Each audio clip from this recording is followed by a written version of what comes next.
Hey guys, today we are gonna have a pump chat where we're gonna be talking about a pump that I genuinely do not like. If this pump disappeared from the market, I would not be sad. And that's the Medela Maxflow. I do not like this pump at all. So if you are thinking about getting this pump, you will not hear me ever tell somebody, I think this could be the pump for you. This is like Medela dusted off some half thought through 1990s technology, said let's put a cute fabric loop on it, and kicked it out there. They should be embarrassed by this pump because it is such a poor performer. Now, that said, if you are using this pump and you are doing well with it, just like plug your ears and move along, because if it's working, ignore everything I'm saying, because there are some people who do see success with it. I would say those are my moms, who are typically the ones where the wind blows and they can let down for a pump. You know, they have a really strong milk supply. My question is always, if they use this pump and they're having success, what would have happened if we put them with a decent breast pump? Were they, supposed to be an oversupplier? Are they somebody who could have had more milk? Could have been able to pump for less time? Could have been able to pump for longer? This pump is just not a solid performer. Let's talk about the reasons I don't like it, but if it's working for you, plug your ears, and this is just not the video for you. So this pump is not battery operated. They could have put a battery in here. There's actually space in here. There's plenty of space in here. They could have put a battery in it, but they didn't. So if you want to use this on the go, which is the majority of parents, because I don't know about you, but as a mom, I very rarely get to sit down. And if I get to sit down to pump, I do not need this little one to compromise that effort. So you can plug in a battery pack, but it eats AA batteries like it's going out of style. You can get a 9-volt rechargeable battery pack that operates with it, but those have been really unreliable. They're on the more expensive side. And the feedback I get from the moms who've used them is that they're not lasting very long. So the battery pack, you get it for $30 or $40 off of Amazon. Yes, it's cheaper than the AA batteries, but 90 days down the road, the battery pack may not be charging anymore, or it just doesn't work right. The pump is also underpowered when it's on battery versus plug-in. It does seem to slow down the cycle speeds, and it seems to strain the motor. So that is a huge concern for quality. Overall, this is not a high quality pump. One of the things that kills me with this pump, you can turn it on, you've got a let down button, and you can turn it up or down. So that's it, but we can't see what settings it's on. And they do have another pump, the Swing Maxi, which also has the same, like, it's just a dial on it.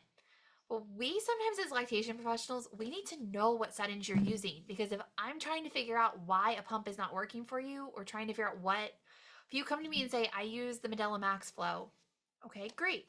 I want a wearable pump. Okay, I have no way to use the information from this pump other than to tell you, you probably don't need the strongest of suction, because this one consistently max out about 180 double pumping for me. I've tested 4 different motors, get 4 different results, mostly because I can't tell what settings they're on. So maybe I'm not testing it right. I don't know. Medela made their settings a mystery. I don't know why they did that. They used the pump and style name, which really frustrates me. So back here in this closet, you see that little black box? That was a Medela pump and style. It is a mechanically driven, it has a little arm inside, has a little diaphragm. I'm going to link 2 Instagram videos below where I actually opened up the Medela Pump and Style, like the old school one, and then this one. The old one did not have vibration. This one has heavy vibration, but it's not vibration like the Spectra. It's like there's a little jackhammer in this thing that's just like pounding away randomly. When you see the Instagram video below and see what it's doing, it really makes you wonder, how did somebody be like, oh, I think we should put that on a human breast? Like, as a owner of human breast, I do not appreciate that somebody came up with that idea.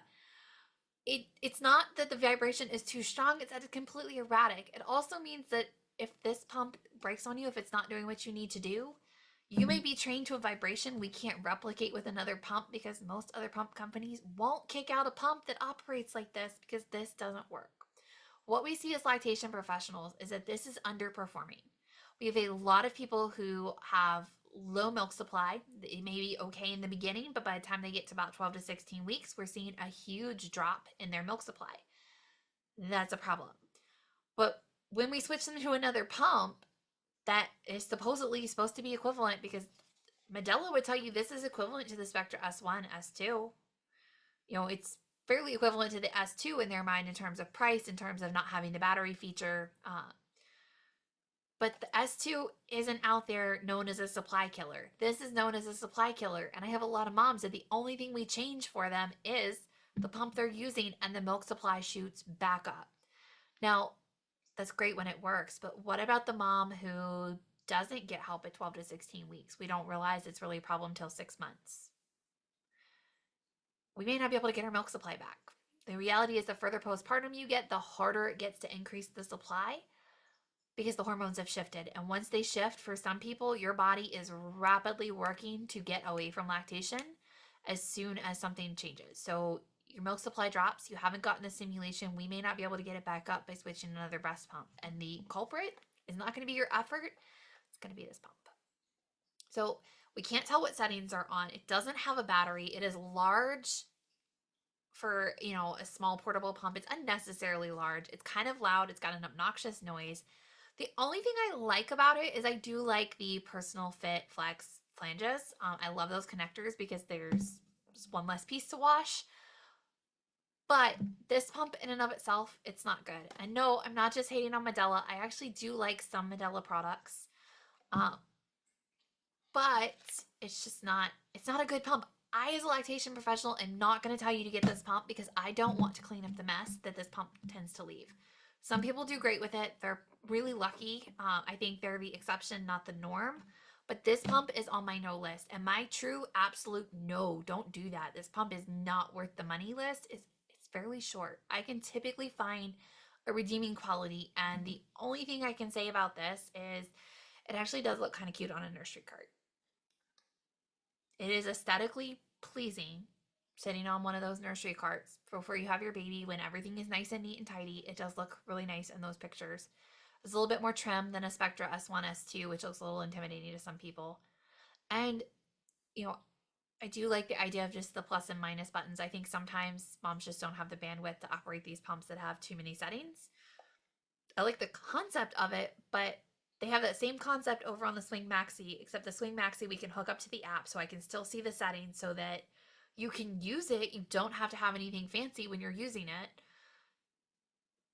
but you can still get the information we need as professionals to be able to help you. So yeah, this is a no. And that always breaks my heart because I can always find something redeeming, and the best I can find is it looks cute on a nursery cart. So this is a hard pass. Definitely a hard pass when they pair it with the cups. Pairing it with the cups is not making it better. Putting a crappy motor with cups is literally just trying to sabotage the supply faster. I like the Medela cups. No to the Medela Pump and Style Maxflow. If you're having issues with this pump, it's not you, it's the pump. We should still check your flange sizing, your bra fit, your schedule, all those good things just to make sure that, you didn't have a crappy pump and things that we could fix. But it may just be a crappy pump. There's so many inexpensive pumps out there that we can recommend for you that are going to be a better fit than this. This is just a no. It's a no. That's really all I have to say on that. So hopefully this helps. Share your thoughts. Like I said, if you're using this and you like it, ignore everything I'm saying. It's okay to, we're gonna have to agree to disagree. But if you don't have this yet, you don't need it. So hopefully that helps. Let me know your thoughts and happy pumping.